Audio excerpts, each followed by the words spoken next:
Yeah, if it's 3rd and 2 and there's a blitz, right? You need a guy to get open in a second and just quickly dump it off. That's the guy. 3rd and short, quick dump offs.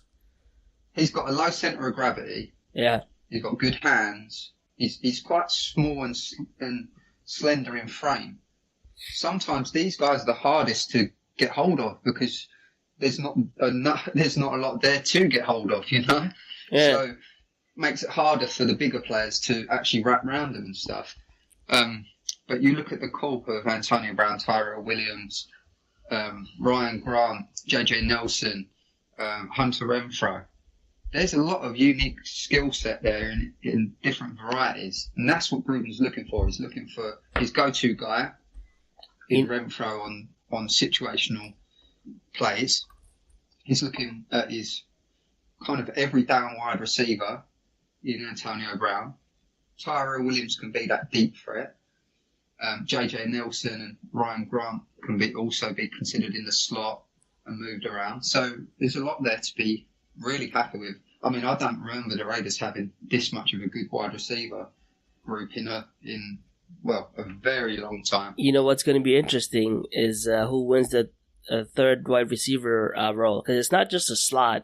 Gruden mentioned he's going to move Antonio Brown around a lot, so he'll be in the slot, he'll be Z, he'll be X, he'll be all over the place. So we need another guy. I wonder who the third, because we have who do you have now? JJ Nelson, Ryan Grant, Hunter Renfrow. We have Keelan Dawes, who's signed as an undrafted free agent. Yeah, I was going to mention him. Do you know what? He's surprisingly my kind of choice to make the roster. I think that if you watch his tape and what he's actually capable of, there's no reason why he shouldn't make the team. He should have been drafted. I mean, he was on Daniel Jeremiah's top 100 list. Like, he was number 98 or 99. He should have been drafted. The reason he didn't get drafted is because he tore his pectoral muscle in the combine. I think that's what the teams are saying. That's what the rumor is. During the bench press, he tore a muscle. Yeah, but he'll be good to go anyway. He's good now, isn't he? So yeah, he'll make the roster. So it's the wide receiver 3 battle. It's going to be very interesting. Yeah, I'm wondering how many we roll with this year. I don't know, man. Could be five guys, 3 tight ends, something like that. I don't know, or 6 and maybe they go 6 and 2 tight ends, and then wide receiver heavy. No, I think they want to run the ball as well. I think we'll go 3 tight ends. Yeah. Yeah. 3 tight ends. But yeah, we'll see. But yeah, besides from that, they've had a really good off season. It's for me, it's been a grade, in my opinion. And I can't believe some of these douches have been put in about F grades and stuff like that. I mean, yeah, we talked about really it. Rory went crazy in the last episode, ripping them. But it's idiotic. How can you give an F grade? Like, they took arguably the second best weak side defensive end. You know what? The grades, arguably the best safety, arguably the best running back. So the grades don't even matter anymore. It's what we do. You know, give it an A, give it an F. It doesn't for right now. Whatever. Gruden has to make everything work. We have to, put in a good showing. Yeah. I know it's a tough division, though. I'm going to make a statement. Within 2 years, the people who said F grade are going to look like idiots. They're going to look like absolute moms. Listen, when Mike Mayock got hired, the guys at Bleacher Report, all those guys were saying, Gruden's he's gonna suck, Mayock's gonna suck, he's not gonna do well. Those guys at Bleacher Report, Matt Miller, is already saying, he's done an A+ job, he's done great. I didn't expect it, so they're already turning. Yeah, exactly.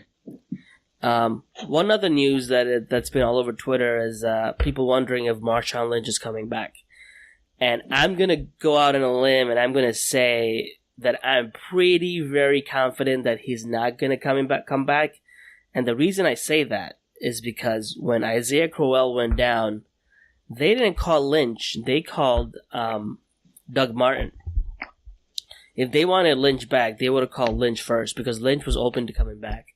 So it tells me they want to go younger. They want to go a little bit different. Because every time, and it was when Lynch was there, the offense was a little bit more predictable. They would run the ball. I just don't see him coming back. Because if Crowell goes down, Lynch wants to come back, and you don't give him a call. I think that tells you right there that the Raiders want to move forward. So as much as I want him to come back. Well, their power back is Josh Jacobs now, isn't it? Yeah. Their power back is Josh Jacobs. Yeah, and you bring Lynch back, then Josh Jacobs doesn't get as much carries. You're just, pushing back his development a little bit. It's a waste of a pick, isn't it? It's a waste of a first-round pick. Yeah. If you're going to bring Lynch back, then what's the point in drafting Josh Jacobs? You might as well have waited and just drafted someone who's not as good. You can make the point that you want to bring somebody in that he can learn from, but Lynch is not going to. If Lynch, you can get somebody, a veteran, to come in and teach Jacobs. You don't have to bring in Lynch and pay him all that money because Lynch is not going to come back. Well, Doug Martin. Doug Martin's a veteran. Yeah. And so Lynch is not going to come back for $800,000 a year. Lynch wants at least $2 million, right? That's what it seems like. So yeah, I love Lynch, but I don't think that's the way to go. I think they said it all off season. They want to go younger. They want to get hungry guys who are younger. And they did that. And Crowell went down. I wasn't even worried because running backs, you can replace running backs, especially backup running backs. You can replace them easily. Crowell's It's a gone. shame. Yeah. It's a shame, though. It's a shame because I was actually interested to see what he'd bring to our team because he can be productive on his day. And, he can. And if you gave me an option of Doug Martin or Isaiah Crowell, I would have chose Crowell. No brainer. But I know Doug Martin had 780 yards or whatever, but I think that Crowell could be more productive than that. So, but we'll see. Doug Martin's back and just got to get behind him now. Hey, did you hear about the Instagram post about our running back from the practice squad? No, I haven't. What's his name? The practice squad running back. He had most yards last year. Oh, I can't think of. I was talking about him on Twitter. Now I can't remember his name. So bad. Hang on, let me go and have a look. He had the most yards. Was it on your? What's that? Was it on your personal Twitter? No, I mean he was on a practice squad. He had the most rushing yards of any running back in the league in the preseason. Oh, you're thinking of Chris Warren? Yeah. Did you hear his Instagram post? He was ranting. No. He was ranting that he said, I weighed 240 in high school. I'm 260 now, and they want me to get down to 220. I'm going to die of hunger. Okay, buddy. Like, coaches should know, what their players do. Something like that. Just, and Gruden is not going to, if Mayock's bringing in guys, he wants them to be leaders and mature. Posting something like that on Instagram is not going to get you very far. Like, people are clamoring for Chris Warren. First of all, he did it in preseason. Preseason and regular season is a big difference, right? Yeah, because you're not facing all of the elite players. Exactly. But what I would say is that's a shame because if he stayed grounded and just done as he's told and lost the weight, then he actually has a shot at making the roster. Or at least tell the coaches, listen, I've never been at 220 pounds. I've already always been that big. I can play that big. That's fine, but don't go on Instagram and, bad-mouthing the coaches or whoever, or the trainer. It's not going to help you make the roster. You're not going to win. Yeah, it's not going to help you make the roster. No, exactly. Especially when you've already got guys who are way out in front of you. Because Jalen Richard's been there for years now. He brings a good skill set. Then you've got Josh Jacobs now, Doug Martin, DeAndre Washington, who's hurt most of the year. Yeah. Although I'm not as big a fan of him as some other people. I think Jalen Richard's a better running back, but Listen, Jacobs, Martin, and Richard are definitely making the roster. Maybe Martin, maybe he will, maybe he won't. But Jacobs and Richard will definitely make the roster. Then I think someone out of 1,000%. Then someone out of Washington and Warren will make the roster. So I don't see them. Maybe Chris Warren could move to fullback if he's not a running back. I don't know. He's pretty big. He can plow through. But he's strong as well. Like, super. Like.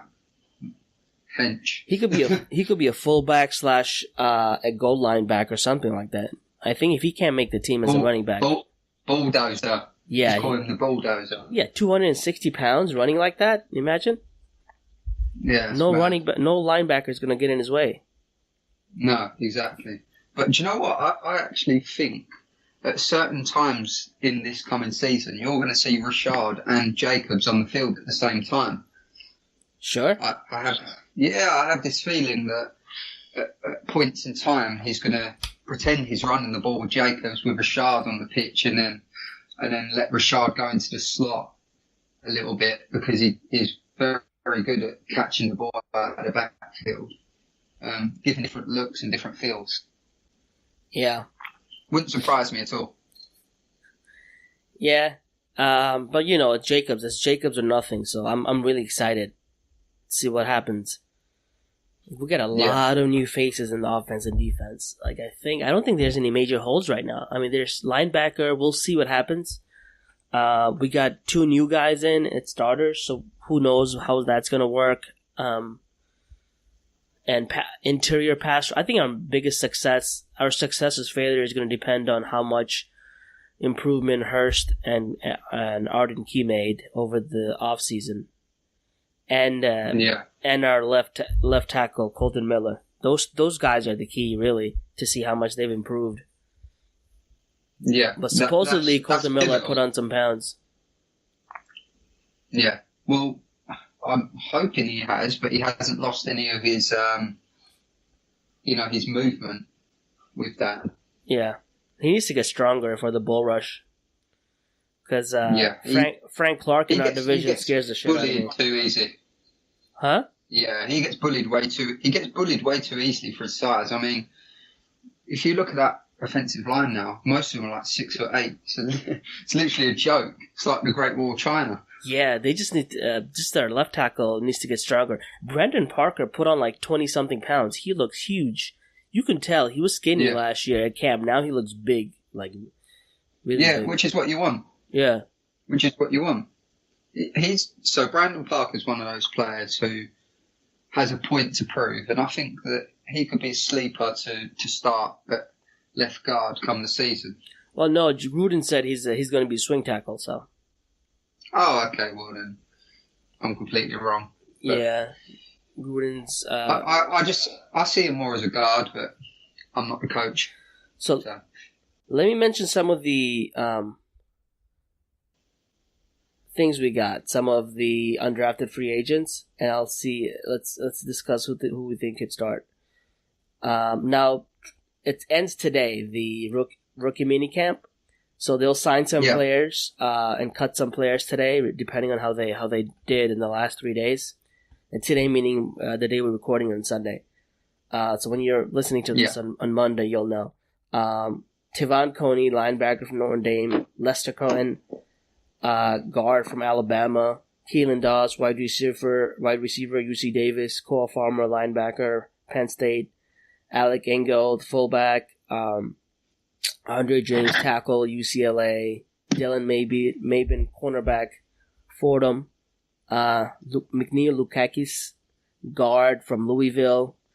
Keisha Nixon, cornerback. Tyler Romer, tackle from San Diego. Now, out of these guys, obviously Tevon Coney was a PFF favorite. I think he went undrafted. I have no idea why, but I think it's because his athletic testing numbers weren't that great. But he's a tackling machine. I think he can come in and he's going to run for the backup middle linebacker spot or the Sam linebacker spot. So it's going to be interesting, but I think he can make the roster. Yeah, 100%. I think so. Out of all these guys, who else do you think you probably make the roster? Keelan Duss. Yeah.